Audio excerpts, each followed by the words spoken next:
Hey everyone, welcome back to my channel. And if you're new here, thank you for watching.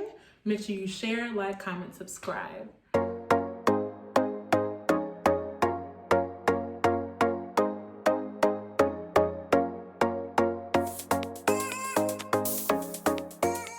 So today I am going to bring forth another guest. And I don't think this guest needs an introduction. So if you can just come on over. Oh boy.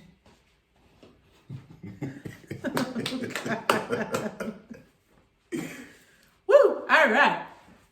So here I have Isaiah Hill, my husband. But before we start, why don't you tell the people what you do? My name is Isaiah Hill.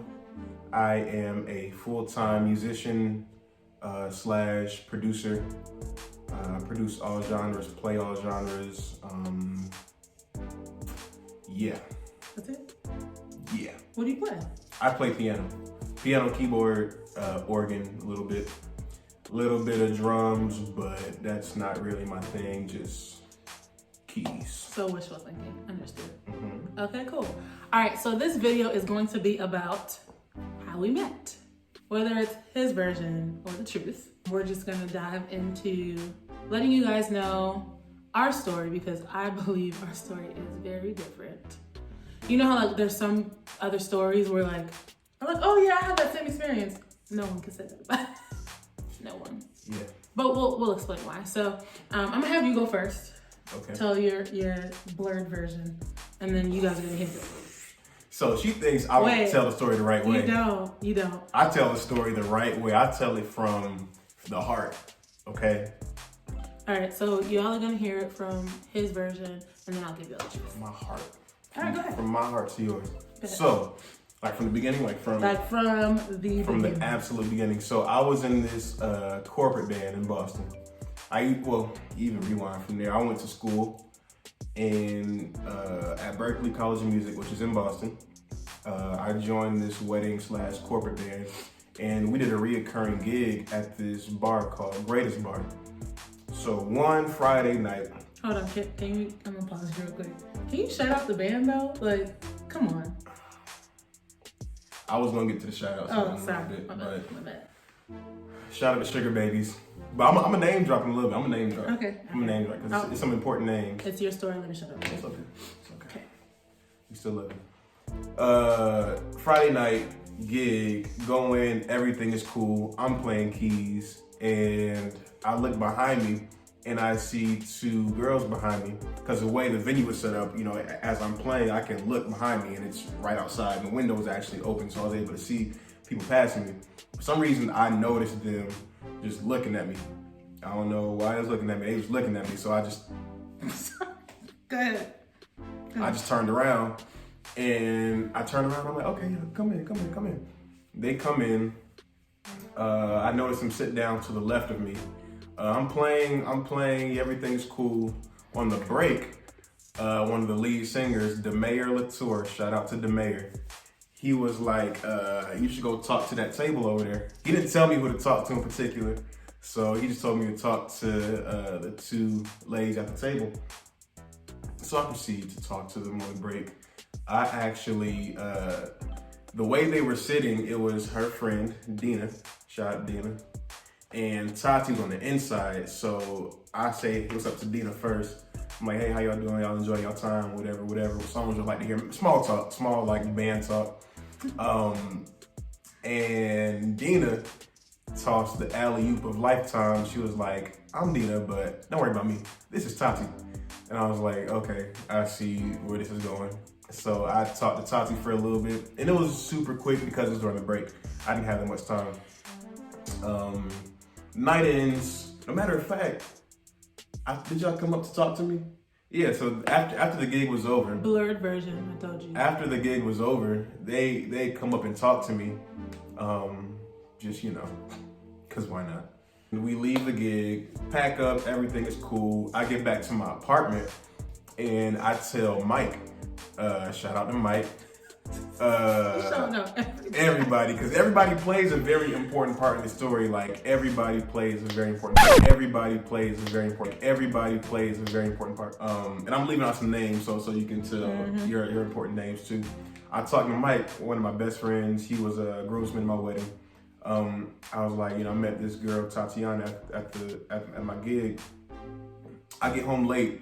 Had to be at least 1:30, 2 in the morning. I'm in the bathroom. And I get a DM. And lo and behold, it was from Tati. And she was like, you guys did a good job. Yada, yada, yada.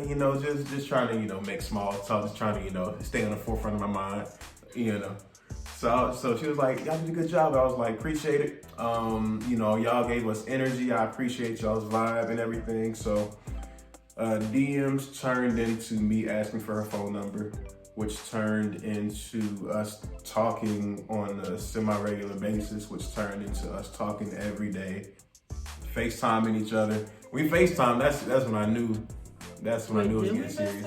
We FaceTimed a few times. Oh no, we did. Tell the truth, shame the devil. Go ahead, brother. I had an Android, so I couldn't FaceTime. His bubbles were green. I know, ladies, iPhone users. So shallow. Green shallow. Bubbles are unacceptable. So shallow. Man. Lord. But look where we at now. I got an iPhone, you got an iPhone.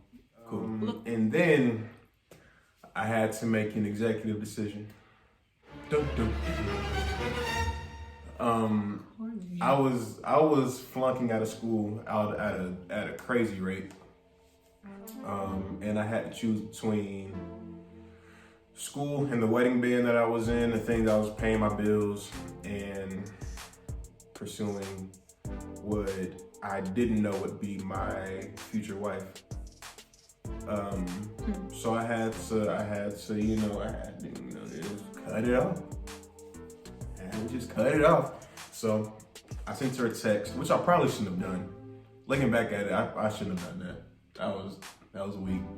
Sent her a text, hey, sorry, yada, yada, yada, can't do it. It was 4 years ago. I don't remember what I said, but yeah, so we didn't talk for a good year and some change. And then Super Bowl comes around, and mind you, I'm back in Atlanta. I moved back because I'm not at Berkeley anymore, so I moved back home. Super Bowl rolls around, and I'm texting people from Boston that are just on my mind. So I texted Snacks, I texted Tati, and I was like, I'm sorry for the loss that you guys are about to take. Little did I know that we were gonna be the one taking the loss. But at that time, we were up. That re-sparked our conversations and just our communication with each other. So slowly but surely, we started texting, started calling, and then we started FaceTiming because then I had an iPhone at that time. Yep. Mm-hmm. I've been saved. I just wasn't saved with an iPhone. And yeah, that's my take on your blurred version. Anyway, what's your perspective? What's the truth? That was the truth. That was the truth. Okay. So here's what happened. So it was a Thursday night. What night did you said it was Friday? It was a Thursday. It was a Thursday night. We'll cut that part out when I said Friday. Nope. It was a Thursday night, and me and Dina were like, we need to go somewhere. And we were invited by Demare to check out his band. Now, to be honest, we're a little skeptical. So we're like, okay, if they suck, we're gonna go to Hennessy's. We're just gonna sneak out. So we were prepping our minds. We're like, you know what? Let's go. Let's do this. We were in line to walk into Shore ID. And literally when I tell you, the band was rocking. You could just feel the stage presence from outside. So no, we weren't looking at you. We were looking at everybody on stage. So we were dancing hey, and then I saw you say come in. I saw that, but I didn't see your face. Because you're looking at me. No, how could you see me do that if you were looking at me? Did I interrupt you? A little bit. But proceed. So I didn't really see his face. We walk in, and then I'm like, every time I walk into a big space, I have to know my surroundings. So I'm scanning the entire room, and then I look on stage, and I'm like, Sorry.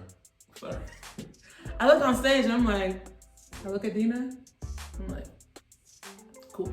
We didn't have to say anything. That's the thing. No, expand. What do you mean by that? Can you mind your business? No, who's you pointing at? Oh my. Who's you pointing at? Huh? I was pointing at you. Oh, okay. But in that moment, like, I didn't even have to say anything to her. She already knew what was up. So in my mind, I'm like, okay, there's a lot of people up in here. If I stay in the back, there's no way. One, he's even gonna see me, even though I feel like we made eye contact. I feel like, low key, I feel like you were waiting to see what I look like when I walked inside, because I could have sworn we made eye contact before I pointed at you. When you were outside? No, when I first came in. I could have sworn he was checking for me. Anyways. Perhaps. So we mosey on down to the front, and like it's like a booth area. So he was right. The way we were sitting was like U shape, and I was on the inside, and she was right here. And he's like, perfect eye view. So they get on break, and Lyric come to the table, and she starts talking to us, whatever. Very bubbly, and I'm like, oh, I already like this girl. Like, we about to be the bestest of friends. I mean, I didn't think that, but you know what I mean. And she was like, follow me on Instagram. I'm gonna just tell you what was calculating in my brain. Mm-hmm. So, follow her on Instagram. And when I follow someone on Instagram, I like look through their pictures first. And I found him. So I scanned through her Instagram and I found him. It was like a real goofy picture. And he was tagged. So I was like, I bet I'm gonna come back to that later. So we talk, and then she leaves. And so Isaiah comes up and he says, hey, what's up? Small talk. And then he goes, my name is Isaiah. Dina actually said, my name doesn't matter, but her name is Tati. That's what she said. Because she's smooth like that. Shout out to Dina. So she says that, and then he already knew what was up, whatever. So as the night was going on, before it ended, we were like interacting with them. We were getting the crowd hype, because you know that's what we do. And then the night was over, and I was talking to the entire band. Mm-hmm. But he was like the last person. He was the last person that I talked to, because Save the best for last. right, and like he's gonna remember. In my head, I'm like, he's gonna remember this conversation when he's on his way back to wherever he lives. You thought about all that when you talked to me? Yes. For real? Yes. Wow. So it was time to go home. I had followed him, and I noticed he didn't, like, I looked at my request box, he didn't follow me back. So I was like, okay. So that's when I DM'd him. Yes, I slid in his DMs. Yes, I did. It was me. It was me. I basically was like, you guys did a great job. I don't remember everything I said. I wish I had my phone on me so I could just like read it verbatim, but No, I got your receipts. no, you don't. I got No, it. you don't need to. Oh, You okay. don't need to. I basically was just saying like, so happy that you guys came and played and whatever. And he said, hopefully, you said something about like, hopefully you can come back to another gig. Yeah, Something or something like lines. that. It was more smooth than that. I was hitting her with all the joints. I'm talking about smooth, slick, Okay. Anyways. silky, So can you? milky. Okay. We ended up like small talking, and it was just on Instagram level, like Instagram DMs. So I'm at work, like mad giggly, like a nerd. Like what? And then he got the courage to ask me for my number. We started texting. When it came down to, he eventually took me out on a date. Like all that stuff happened. When it came down to like him breaking it off, I just remember getting a lengthy text, basically saying like, hey, so. We don't have to stay on this topic either. We can, No, hey, you told your story, let me tell mine. Hey, so, I can't really do this right now. I can only focus on one thing at a time. So I would like us to just be friends. It was a lot more than that, but that's all I can remember. And y'all, when I tell you I was a little salty, so I hit him with I thought we were just friends. So I was mad. Now, you guys know friends to me means friends. Like, I text you, you text me, check in, whatever. This man went ghost. Like, you would have thought he fell off the face of the earth. But in the meantime, he's liking my Facebook posts and Instagram posts. So I said, no.